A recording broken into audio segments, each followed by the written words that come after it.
அவனை ஊரார்கள் கொண்டு விட்டார்களே, அவனை நானல்லவா கொண்டிருக்க வேண்டும் என்று நீதி முரசெலுப்பி நான் பூம்புகார் சோழன். ஏன் அரசர் முதல் ஆண்டி வரை ஒரே நீதி வழங்கிய மூவேந்தர் பரம்பரை. அந்த சிங்காதனத்தில் நீ வானகமே, வையகமே, வளர்ந்து வரும் தாயகமே, ஆராய்ச்சி மணிகட்டி அரசாலும் தென்னகமே, போர்க்காலத்திலும் சிரிக்கின்ற பொன் மதுரை மண்டலமே, மடிய போகிறது மாபெரும் வீரம், மன்னிப்பு கேட்கிறான் திருமலை மன்னன், மாபாதகம் தீர்க்க மண்டையிடுகிறான் திருமலை மன்னன். திருமலை மன்னா, உன் வளையாத செங்கோல் வளைந்தது, பிறலாத நீதி பிறந்தது.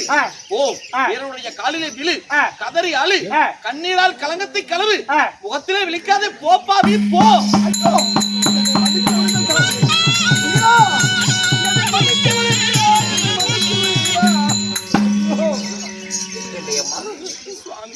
நாயகம் சாமி, என்னை அம்மாளை இதையும் ஏற்றுக்கொள்ள வேண்டும். இருவருமே என்னுடைய மனைவிகள் என்பதற்காக இந்த உலகமெல்லாம் போற்ற வேண்டும். அதனாலே என்னை அம்மாள் என்னை நம்பிவிட்டால் அவளை நீ ஏற்றுக்கொள்வாய் அம்மா. தாங்கள் சென்று விட்டால் நாங்கள் மட்டும் இருந்து என்ன சுவாமி புண்ணியம்? நாங்களும் உங்களோடு வருகிறோம் சுவாமி. நீங்களே போன பிறகு நாங்கள் மட்டும் உயிரோடு வாழ்வோம் என்று நினைக்கிறீர்களா? நீங்கள் மடிந்து விட்டால் நாங்களும் மடிந்து விடுவோம் சாமி, நாங்களும் மடிந்து விடுவோம். ஐயோ ஐயோ ஐயோ ஐயோ.